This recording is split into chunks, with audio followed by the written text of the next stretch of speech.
할렐루야.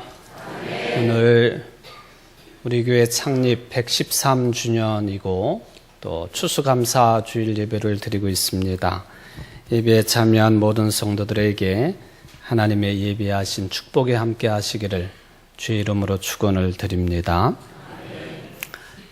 인터넷에 떠도는 편지에 관한 내용들이 참 많이 있습니다.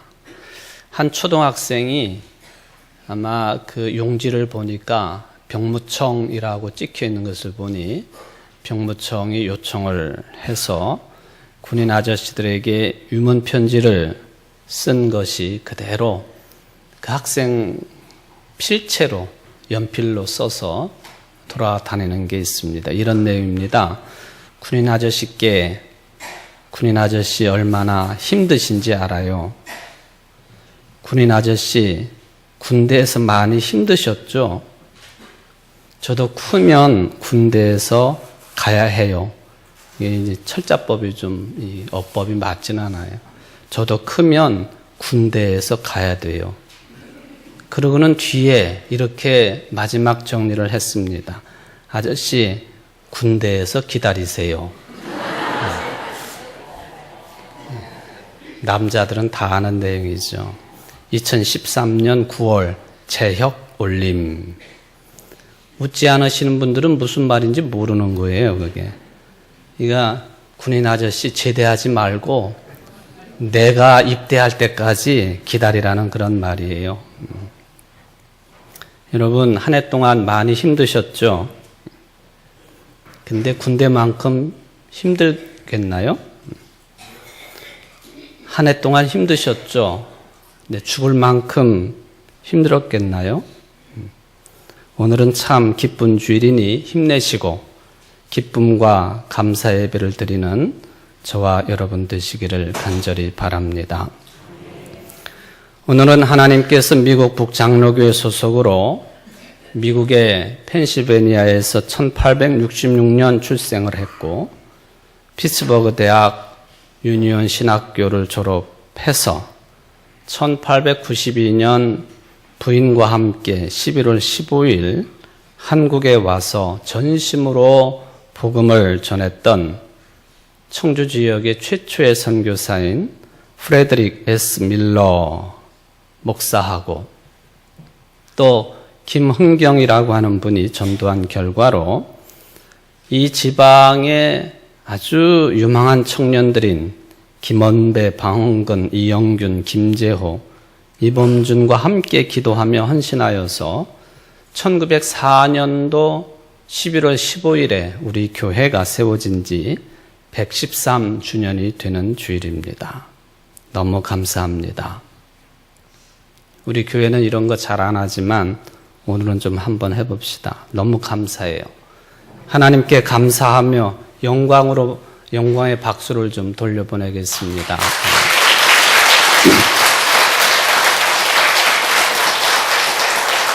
또 오늘 2017년 한 해를 지금까지 인도하시고 여러 어려움 중에서도 감사의 추수를 하며 예배를 드리는 추수감사주일입니다.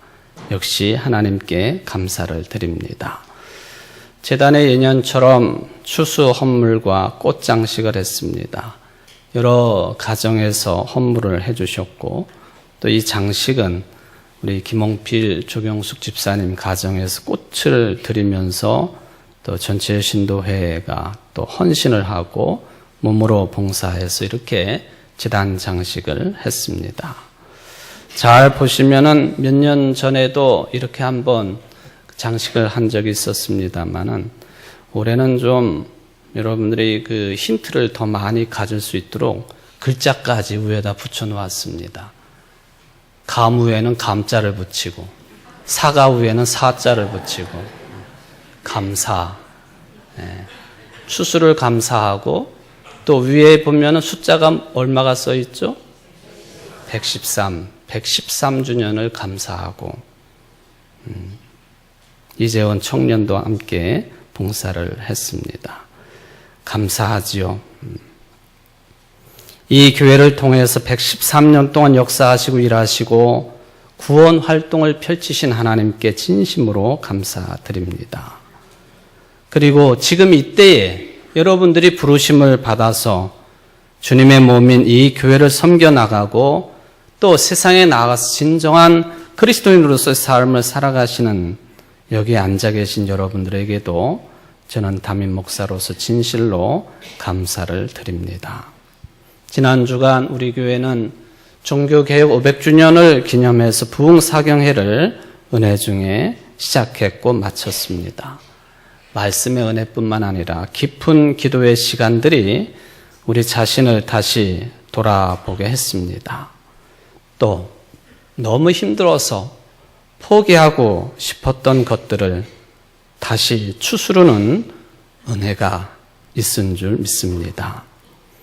이스라엘 참 시원찮은 사람들을 세우셔서 일하셨던 하나님, 지금도 우리들은 깨어지기 쉬운 질그릇 같은 존재들이지만 베드로전서 2장 9절 말씀처럼 세워주십니다. 택함받은 족속으로, 왕 같은 제사장으로, 거룩한 민족으로, 하나님의 소유가 된 백성으로 세워주십니다.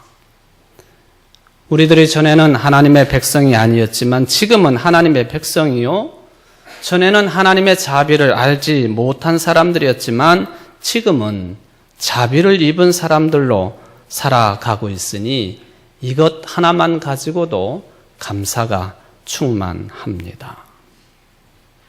어떤 형편의 사람들을 이렇게 만들어 주셨습니까? 참 형편없는 사람들이었습니다. 그래서 형편이 없어서 세상 힘에 의해서 죽을 수밖에 없었던 사람들이었지만 이렇듯이 택한 족속으로, 왕 같은 제사장으로, 거룩한 민족으로, 하나님의 소유가 된 백성으로 만들어 주셨다 하는 것이죠. 그러니 이것이 주의 은혜요, 은혜가 아니면 지금도 설 수 없는 나하고 또한 여러분들이라고 하는 것을 늘 기억을 하고 살아가야 될 것입니다. 그러므로 누구나 하나님 앞에서는 자랑할 것이 없습니다. 모든 것이 다 주의 은혜입니다. 은혜가 아니면 찬송 가사처럼 내가 설 수 없는 법입니다. 오늘 예배의 말씀을 통해서 여러분 모두가 저도 마른 뼈와 같은 존재 상태이지만 하나님의 성령의 은혜로 새 힘을 얻고 정진하기로 다짐하는 이 시간 되기를 바랍니다. 오늘의 이 예배가 하나님께는 영광이요, 여러분 모두에게는 감사와 기쁨과 신앙의 결단이 차고 넘치는 자리가 되기를 다시 한번 바랍니다. 한 번은 아침 텔레비전 방송에 이시영 박사가 나와서 대담을 한 것이 있습니다. 대담 내용은 뭐냐 하면은 우리의 뇌가 가장 에너지를 많이 소모할 때가 언제냐? 열심히 일을 하고 공부를 하고 뛰어다니고 그럴 때일 것처럼 보이지만 우리의 뇌가 가장 에너지를 많이 소모하는 때는 놀랍게도 우리가 아무것도 하지 않을 때라. 그런 이야기의 내용을 대담으로 삼았습니다. 그냥 가만히 아무것도 하지 않고 있을 때에 뇌의 에너지 소모량이 제일 많다는 것이죠. 일을 할 때보다도 무려 60%나 더 소모를 한다고 하는 통계 수치가 나와 있다고 하는 것이죠. 그 이유가 뭘까?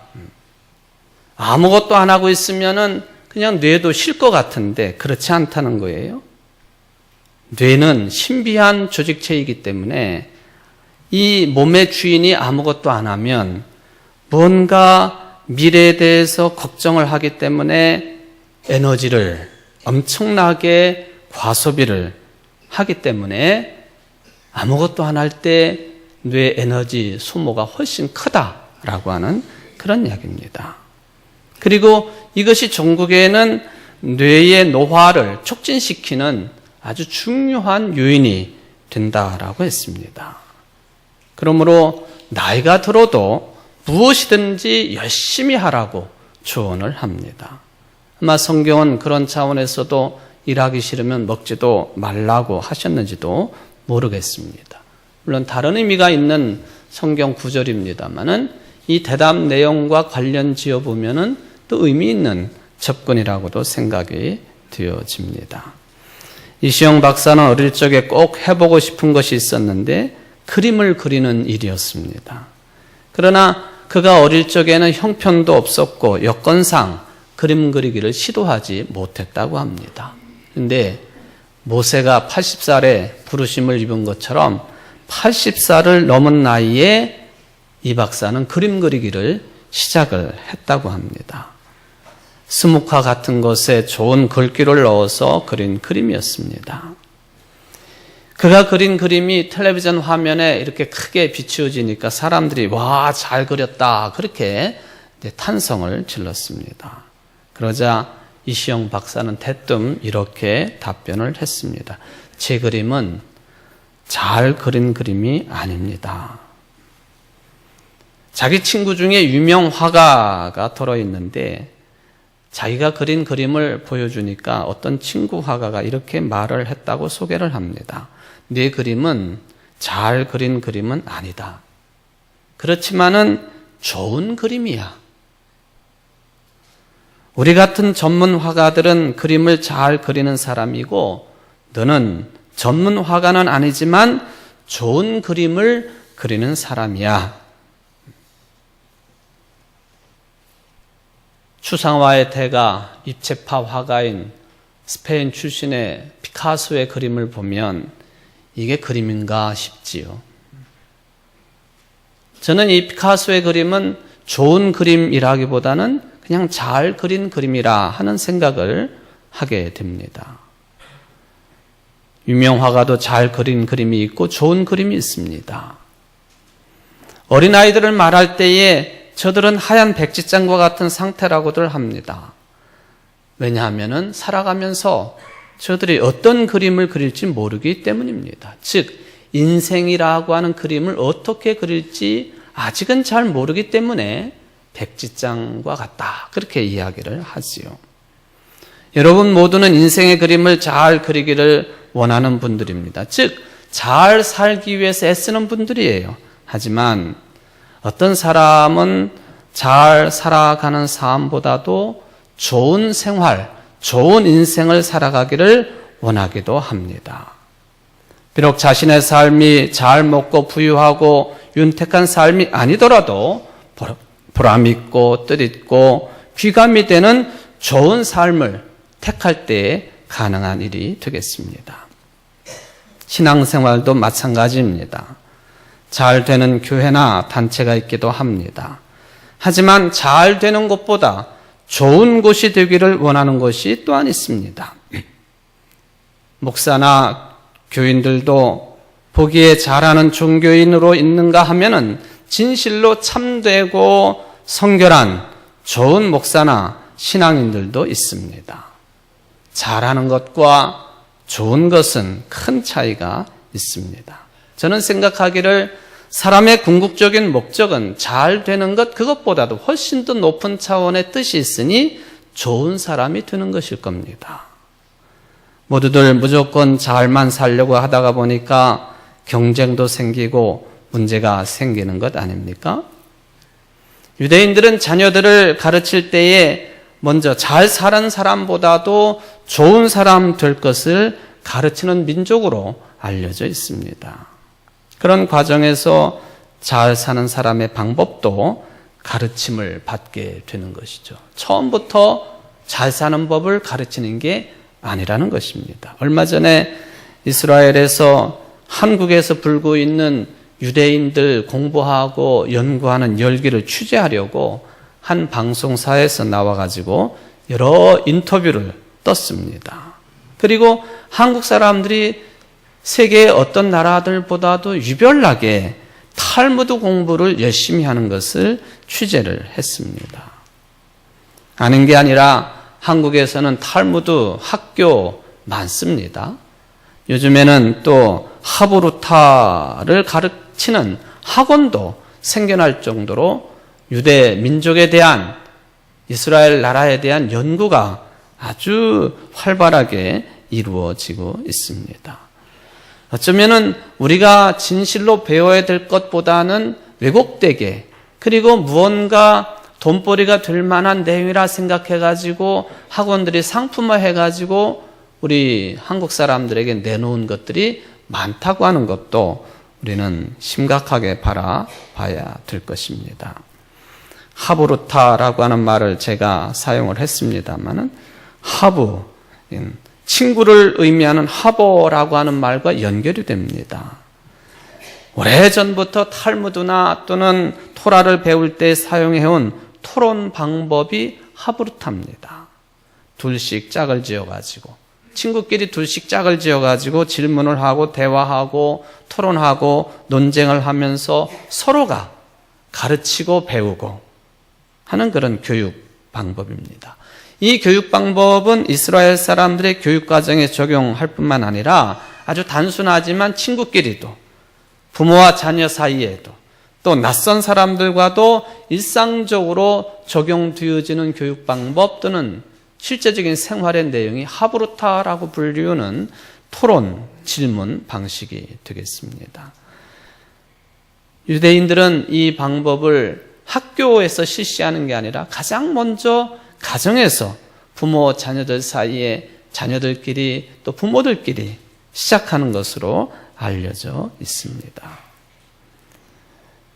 우리는 유대인들에 대해서 공부를 할 때에 어떻게 저들이 노벨상의 25% 이상을 차지하고 있느냐, 그리고 세계적인 재벌이 그렇게 많으냐, 경제에 대해서, 금융에 대해서, 또 무기에 대해서, 오일에 대해서, 곡물과 금과 다이아몬드 같은 보석 시장들을 세계적으로 어떻게 장악을 했는지, 어떻게 해서 잘 먹고 잘 사는지, 어떻게 돈을 많이 벌고 노벨상을 탔는지 이것만 배우려고 하는 게 아닌가 하는 반성을 해보게 됩니다. 잘 살려면 먼저 좋은 사람이 되어야 될 줄 믿습니다. 성공의 비결이라고 하는 것은 좋은 삶을 살아가는 좋은 인성에 있다고 생각을 해봅니다. 오늘 이렇게 귀한 주일을 지키고 있는데 어떻게 하면 우리들이 좋은 신앙인으로, 그리스도인으로 교회와 가정과 또 세상의 사회인이 될 수 있을까?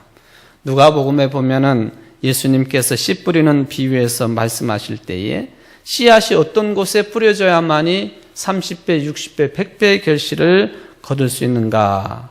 답변 주실 때에 착하고 좋은 마음에 뿌려질 때에, 그런 마음밭에 말씀이 뿌려질 때에 많은 소출을 거두어 드릴 수 있다고 언급을 하셨습니다.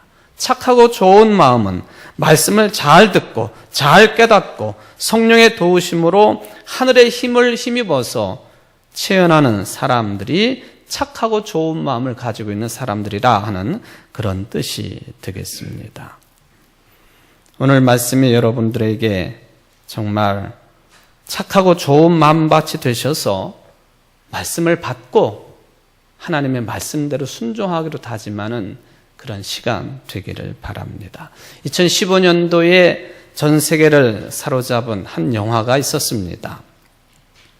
여러분들 중에는 거의 보시지 않았으리라고도 생각이 되어집니다만은 헝가리 영화 감독이 만들어낸 영화인데요.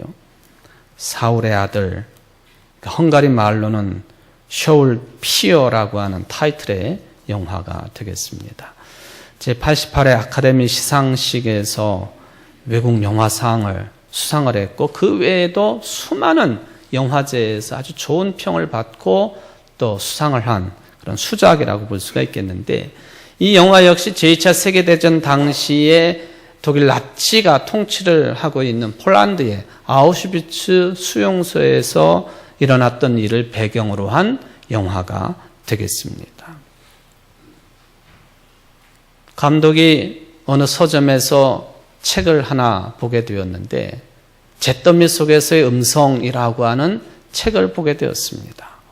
이 책은 실제로 체험한 사람들의 기록을 모아놓은 것인데 바로 아우슈비츠 수용소에서 실제로 그런 일을 했던 사람들이 나중에 살아남아가지고 후일담으로 남겨놓은 그런 책이었습니다.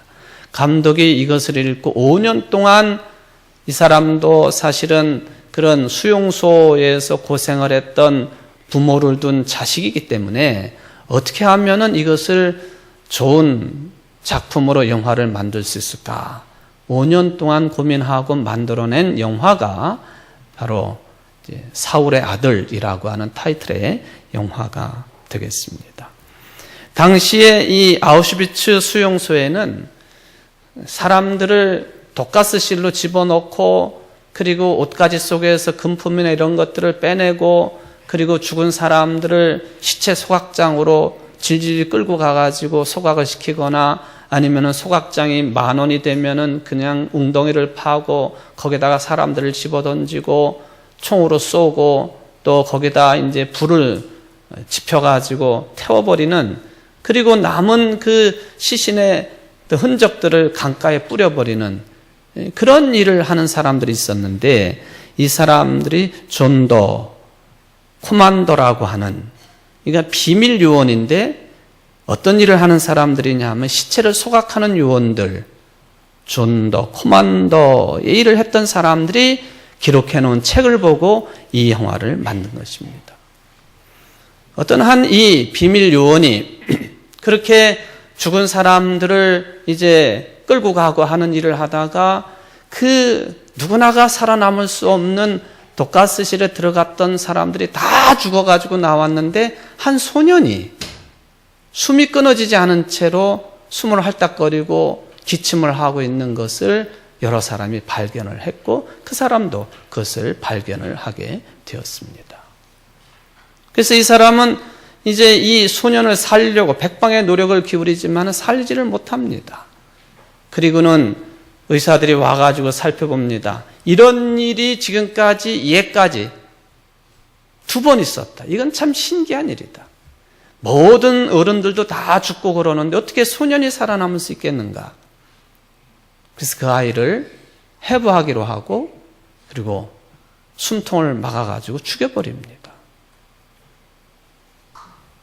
이 비밀 요원이 그가 자기 아들이라고 믿고 그래서 아들일 수도 있고 아닐 수도 있겠습니다만 전반적인 흐름은 아들로 그렇게 평가가 됩니다.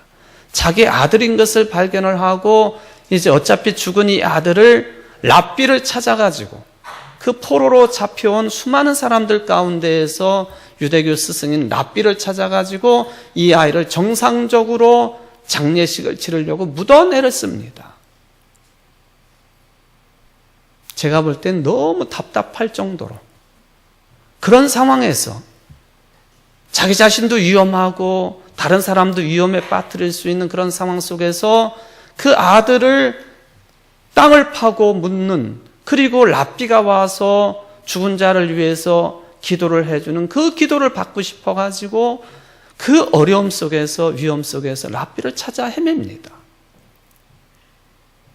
마지막에 랍비를 만난 것 같지만은 그 랍비는 가짜 랍비였습니다. 독일군에게 쫓기면서 숲속에 있는 땅을 파고 랍비에게 기도를 해달라고 하지만 랍비가 제대로 기도문을 외지를 못합니다. 그런 사이에 독일군들은 쫓아오고 개 짖는 소리가 나고 할 수 없어가지고 땅도 파지 못하고 이 아들을 들쳐매고 앞에 흐르고 있는 강으로 뛰어들어갔습니다. 다른 포로들도 여러 명이 뛰어들어갔습니다. 강을 건너다가 무거운 시신을 어깨에 메고 있으니 지치고 물에 빠지고 그 아들은 헝겊에 쌓여있는 그 아들을 물속에 놓치고 말았습니다. 그리고는 다른 포로 동료의 도움을 받아가지고 간신히 살아남아서 숲속으로 들어가고 그리고 숲속에 있는 창고에 잠시 쉬게 되었습니다. 쉬고 있는 사이에 비밀 요원 앞에 그 창고 문 밖에 환한 모습으로 서 있는 자기 아들과 똑같이 생긴 금발머리의 소년이 웃으면서 바라보고 있는 것을 발견을 합니다. 영화 내내 그렇게 침울하고 말도 많지 않고 어두운 얼굴을 하고 있었던 이 비밀 요원의 얼굴이 그 소년을 보는 순간에 처음으로 한박 웃음을 얼굴에 머금게 됩니다. 그리고는 그 소녀는 그렇게 한참을 쳐다보다가 달리기로 숲속으로 뛰어갑니다. 그러는 사이에 독일군들과 또 울부짖는 개들이 이 창고 가까이 오게 됩니다. 그 중에 독일 군인 한 명이 이 소년을 낚아채고 입을 틀어막고 아무 소리를 내지 못하게 만들었습니다. 군인들이 다 지나간 다음에 이 아이가 숲속으로 도망칠 수 있도록 독일 군인은 그 아이를 놓아주었습니다. 그리고 잠시 뒤에 따발총 소리, 권총 소리, 말하자면 이 비밀 요원은 죽게 되었다. 그 소년이 숲속으로 도망가는 그 장면으로 모든 영화의 끝이 납니다. 저는 그 소년이 오늘 에스겔 선지자가 하나님의 음성을 통해서 보게 된 환상인지 사실인지 저는 영화이기 때문에 가능한 장면이라고 생각을 합니다만은 그 주인공을 보면서 전체적으로 참 답답했습니다. 사실 제가 오늘 설교와 관련이 없었다면 끝까지 영화를 보지 않았을 것입니다만은 설교와 그 주제가 관련이 있는 것이기 때문에 끝까지 그 영화를 보았습니다. 대충 하지.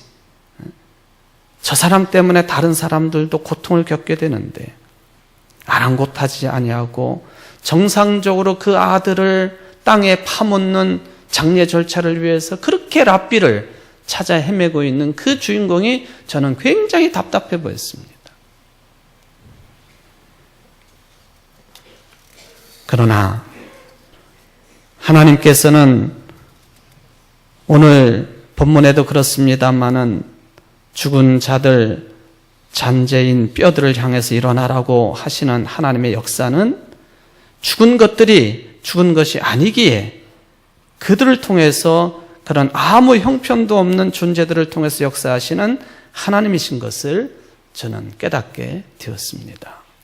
죽은 것을 이렇게 세우시고 그것들에게 생기를 불어넣으셔서 큰 무리, 군대를 만드시는 하나님이 아니신가 하는 신앙 고백까지 하게 되었습니다. 에스겔 선지자가 하나님의 말씀에 따라 유골에 관한 이야기를 유대 백성들에게 전합니다. 하나님이 에스겔 선지자를 뼈가 가득한 골짜기로 이끌어 갔습니다. 꿈을 꾸는 것인지 환상인지 모르겠지만은 에스겔은 자기가 본 장면을 이렇게 묘사를 했습니다. 나는 그 뼈 사방으로 지나가게 하시기로 본즉 그 골짜기 지면에 뼈가 심이 많고 아주 말랐더라. 이 한 줄의 말을 통해서 그 광경이 눈에 선합니다.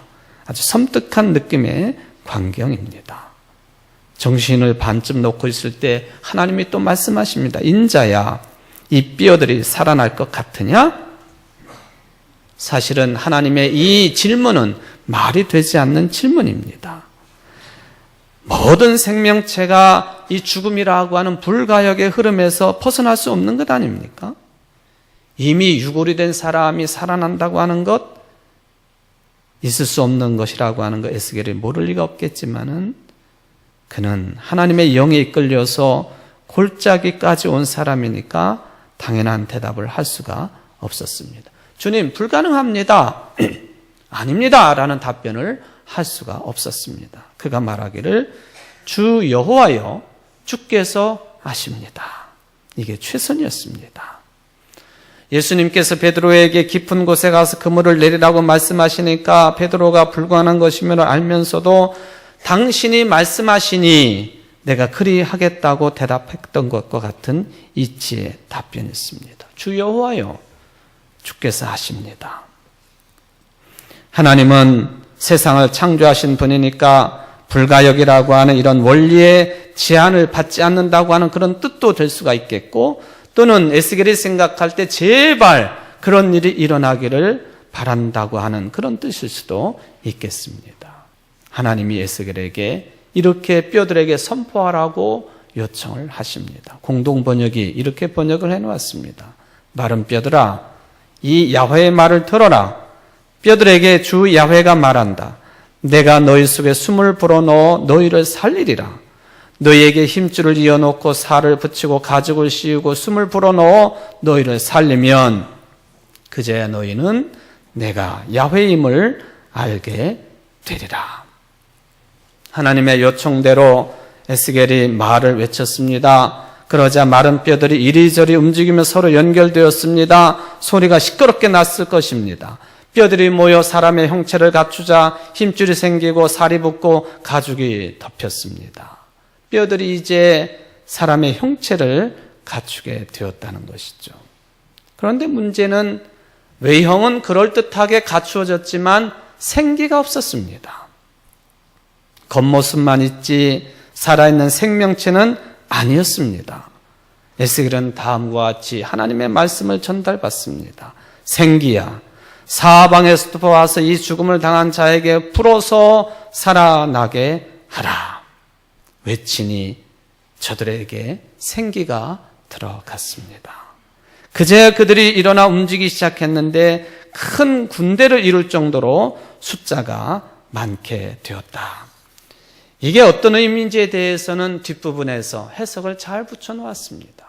마른 뼈는 지금 이스라엘의 형편이요, 바벨론의 포로의 모습이요, 포로로 붙잡혀가 있는 저들을 하나님께서 다시 고국으로 돌려보낼 것이고 온전한 택한 백성으로서의 삶을 살게 하시겠다고 하는 그런 뜻이 거기에 들어있다 하는 의미가 되겠습니다. 우리는 에스겔이 본 이 환상, 이것이 선포된 뒤 얼마 있지 않아서 주전 538년에 포로 신세에서 벗어나 예루살렘으로 돌아왔다고 하는 사실을 알고 있습니다. 그래서 우리는 에스겔의 이 예언을 당연한 것으로 생각합니다. 에스겔은 하나님의 신탁을 받은 사람이니까 조국의 미래를 적어도 그런 사람은 내다봐야 하지 않겠느냐 하는 그런 생각을 가지게 됩니다. 그런데 정말 그렇습니까? 그렇지 않아요. 에스겔은 개인이나 조국의 미래를 내다보는 점쟁이는 아니었습니다. 표면적으로 보면은 미래를 말하는 것 같지만 실제로는 그것보다도 더 근원적인 것을 말하고 있으니 이것을 통해서 무엇이 드러나야 되느냐 하면은 곧 여호와 하나님에 대한 신앙 고백이 있어야 된다는 것입니다. 마른 뼈들이 왜 살아났는가? 저들에게 왜 생기가 불어넣어졌는가? 그것만 보고 점쟁이가 하듯이 예언가들이 예언을 베풀듯이 그것만 찾게 된다고 한다면 말씀의 실체를 우리는 놓치고 말 것입니다. 바벨론이라고 하는 현실을 넘어 바로 여호와 하나님이 계시다고 하는 것을 에스겔은 발견을 했고 그것을 유대 민족에게 선포를 했습니다. 오늘 마른 뼈 이야기 전체가 말하는 핵심이 바로 그것입니다. 여호와 하나님은 마른 뼈의 형체를 주고 생기를 허락해 살릴 수 있는 분이기 때문에 하나님을 믿는 유대 백성을 해방시키실 것이다. 핵심은 여호와 하나님을 인생의 운명과 민족의 역사의 가장 궁극적인 현실로 받아들여야 된다. 이게 오늘 말씀의 핵심입니다. 내가 여호와인 줄 알게 될 것이다.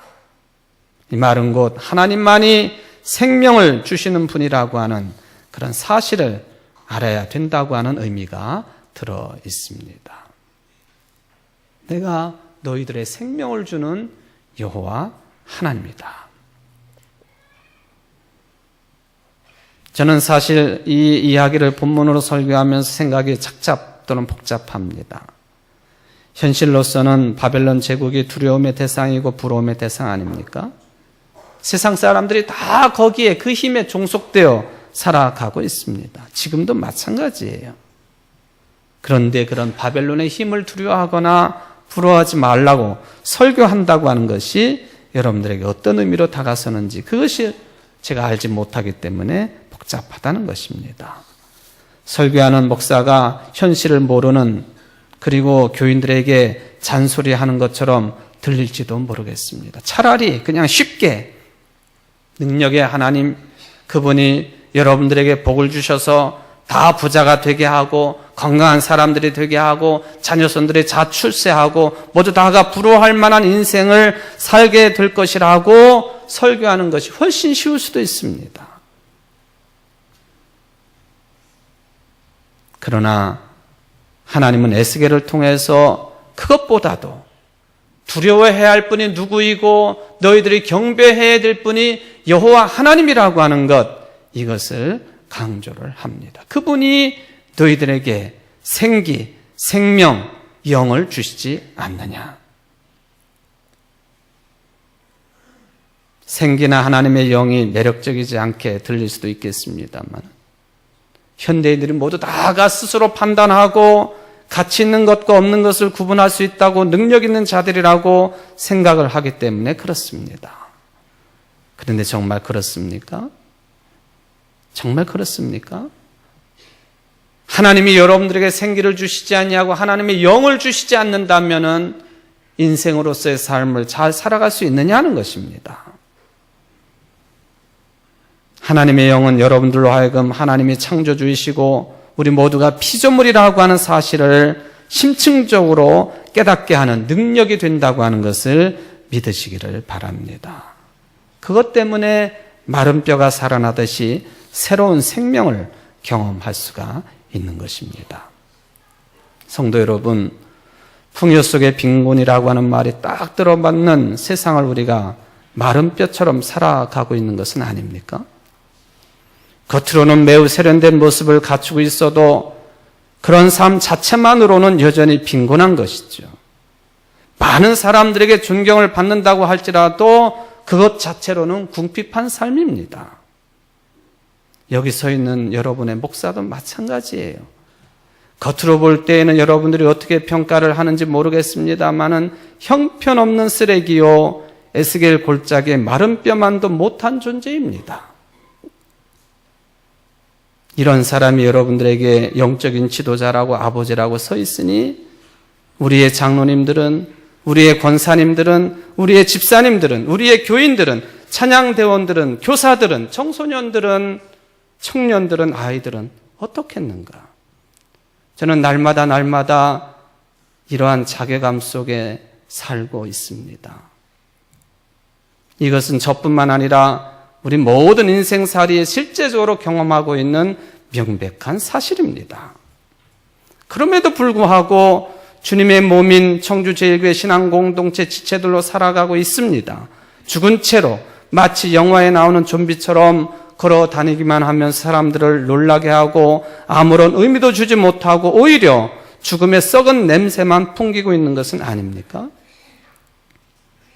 그러나 하나님은 죽은 뼈들에게 생기를 불어넣으시니 우리는 그 하나님의 은혜만 간구할 따름입니다. 성전에서 기도한 죄인처럼 불쌍히 여겨달라고 눈물을 흘리며 기도할 뿐입니다. 하나님 도와주십시오. 내 뜻대로 마옵시고 아버지의 뜻대로 하옵소서. 우리 모두에게 성령 충만함을 주셔서 하나님의 은혜로 다시 살아나 천명이 되고 큰 군대가 될 수 있도록, 그래서 하나님의 영광만을 드러내고 하나님의 살아계심을 증거할 수 있는 청주제일교회가 되게 해달라고 기도할 수밖에 할 수 있는 것이 아무것도 없는 것 아닙니까? 말씀 듣고 기도하는 길밖에 다른 길이 무엇이 있겠습니까? 또 이 말씀을 듣고 기도하는 이 일이 교회가 하는 일이라고 하는 것 우리가 놓쳐서도 안 될 것입니다. 마른 뼈와 같은 목사와 여러분에게 아직도 하나님께서는 희망을 꺾지 않으시고 바라보시고 살이 붙고 숨이 살아있어서 많은 군대처럼 힘있는 장수가 되고 하나님의 살아계심을 증거할 수 있는 하나님의 자녀들 되기를 바라고 계십니다. 무엇보다도 살아있는 하나님의 숨이, 생기가, 영이 필요합니다. 지금도 살아 역사하시는 성령의 기름 부으심이 필요하다는 말씀입니다. 지난 주간 우리는 김홍양 목사님을 모시고 부흥 사경회를 은혜 중에 잘 마쳤습니다. 하나님께 감사드리고 참여하여 은혜 받으신 모든 교인들에게도 감사드립니다. 폭포수처럼 쏟아지는 은혜를 아직은 간직하고 있지만 어떻게 하면 이 은혜를 계속 누릴 수 있을까?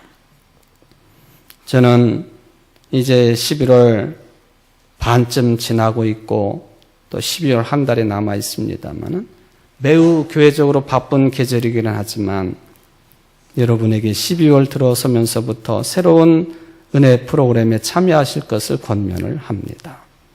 우리 교회가 만들고 진행하는 것은 아닙니다만은 경건하고 뜨겁고 기도하고 간증 듣고 하는 시간을 매일 저녁 21일간 열방과 함께하는 다니엘 기도를 진행하려고 합니다. 물론 다른 교회에서 실시하고 있는 것이지만은 우리 교인들이 참여해서 바람직한 은혜를 누릴 수만 있다면 부끄러움 없이 인터넷 중계로 참여할 수 있도록 기회를 만들어 드리려고 합니다. 아무리 많은 프로그램을 준비하고 진행할지라도 여러분 자신이 은혜를 누리지 못하면 사상 누각에 지나지 않을 것입니다. 기대를 하시고 광고가 나가면 많은 교인들이 참여하시기를 바랍니다. 사랑하는 성도 여러분, 하나님께서는 우리들이 또 우리 교회가 또 우리가 살고 있는 세계가 하나님의 영으로 충만해져서 다시 살아나기를 원하십니다. 이 하나님의 일에 여러분 모두가 동참하기로 다짐하는 이 시간 되기를 바랍니다. 언제까지 손 놓고 있겠습니까? 언제까지나 우리들이 교회 역사만 자랑하고 있겠습니까? 언제까지나 우리들이 지나온 일들에만 매여서 앞으로 전진하지 못하고 머뭇거리고 있어야 되겠습니까? 하나님은 여러분이 자라기를 바라시고 성장, 성숙하기를 바라시고 생명의 영으로 충만한 성도들, 신앙 공동체가 되기를 간절히 바라고 계시는 줄 믿습니다. 조직이나 재정이나 사람 문제 이런 것들로부터 자유를 누리게 하시는 하나님의 영으로 다시 충만해져서 교회를 살리고 민족을 살리고 가정과 자녀들을 살려내기로 다짐하는 오늘 귀한 주일 여러분 되시기를 진실로 주의 이름으로 축원을 드립니다. 기도하시겠습니다. 자비로우신 하나님 아버지, 하나님은 하나님이십니다. 우리에게 생기와 영을 주시는 생명의 주인 되십니다. 우리가 오늘 마른 뼈 에스겔 골짜기의 이야기를 들으면서 무엇이 이 말씀을 통하여 깨달아야 되는 중요한 내용인가를 여기서 찾습니다. 하나님 한 분뿐이라고 하는 것, 하나님 우리에게 은혜의 영을 부어주셔서 우리로 하여금 다시 살아나게 하시는 생명의 주인 되신다고 하는 것을 깊이 깨닫고 창립 113주년을 맞이하고 추수감사주의를 맞이하는 모든 성도들이 하나님을 의지하고 새 생명 얻기에 부족함이 없는 복된 성도들의 삶이 되게 하시고 주님의 몸인 교회가 될 수 있도록 축복하여 주시옵소서. 예수님의 이름으로 간절히 기도하옵나이다. 아멘.